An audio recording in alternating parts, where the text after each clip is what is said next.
So when I was younger, I developed cutting.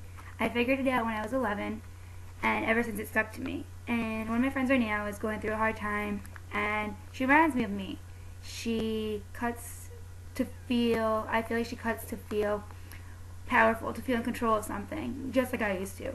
And literally, it almost killed me. I was put in a psych ward for 3.5 months, and I don't want the same thing for her because it wasn't, literally, it took over my life. It wasn't something that I could control anymore. It started off, I could control it. It started maybe once a month, twice a month. And then it became an everyday situation. Hiding, lying, pretending to be okay, faking to be okay. Everything was, literally, it was just an act. I became a wicked good actress, and it just wasn't me anymore. It took away my smile and everything. So I wrote this poem back in 2008 for one of my ex-girlfriends who was a really bad cutter, and she just didn't understand the pain that she's putting herself through, but the pain that she's also putting people she loves through. So this is through my own experience. I don't want to sound like hypocritical or anything, but this is just like something hopefully that my friend right now can realize that she's literally killing herself. You think that if you do it once, your pain will disappear. Just one small, little non-meaningful cut. Over time it scabs, then scars. Eventually, in the end, it disappears. But does it disappear forever? Well, no. That one little non-meaningful cut turns into two, then three, each competing with one another. Which is longer? Which is deeper? Which scar is less visible? You ask yourself this. But then that one little non-meaningful cut turns into an addiction.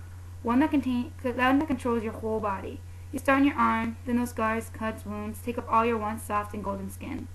Then you move on to another part, creating your next masterpiece, competing with one another, just competing with one you just finished. Sorry, it's a little messy. Never thinking about what you're doing is wrong. And then you begin to hide behind that once gorgeous smile, the one that everyone fell in love with. You turn that gorgeous smile into something paper-like. It looks like it was drawn onto you. Something you try and protect yourself with, something you guard yourself with, or at least you attempt to. But it always fails, and you quickly and meaningfully run to your protector, your friend, as you draw it across the healing skin.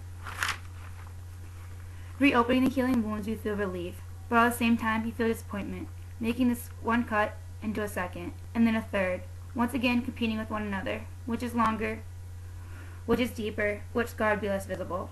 You keep this running through your mind until you forcefully throw a towel onto the pouring red blood as your warm tears begin to sting your face. You quietly converse with the darkness, thinking out loud to yourself, how did this one little non-meaningful cut turn into this? You want to stop, but you can't. You need the relief, the numbness, the control you feel as you silently draw the cold blade across your skin. You wonder how people don't find out about your game. You keep it hidden so well. The scars that are hidden underneath your clothes, but to your dismay, they are appearing behind your once courageous eyes. This becomes your daily routine, one you keep hidden from your family and friends, the one that separates you from the world. This is to anybody that is going through a hard time. Cutting and suicide, it's not the answer. There's people out there that love you, and if you just take the time and realize that people love you, everything will be okay. So if you put your hand over your heart and you realize it's still beating, you survived another day.